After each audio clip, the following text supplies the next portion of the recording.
This is how to factory reset, hard reset, clean and wipe. This is the Motorola Moto G Go. Easy to identify, very cool camera panel here, sensor in the back.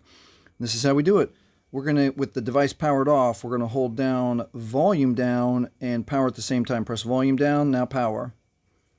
And we're going to hold for a few seconds. We're waiting for what's called the fast boot menu, and there we are.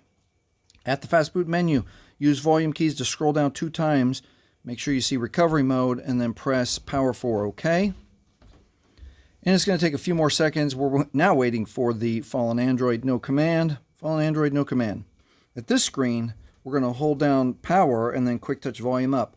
Hold down power, quick touch volume up, and that brings us to the Android recovery menu. At this menu, now we're going to scroll down and make sure we're on wipe data factory reset. Press OK with power.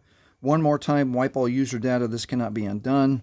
Scroll down once to factory data reset. Press OK with power.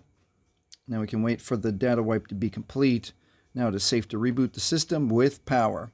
Now if you've set up your Motorola Moto G Go with your Google or your Gmail account, you will 100% still need to sign in with your Google or Gmail account, especially if you've turned on the Find My Device or Find My Security inside your Motorola. Hey, if this has helped you, please like, please subscribe, and thank you for watching.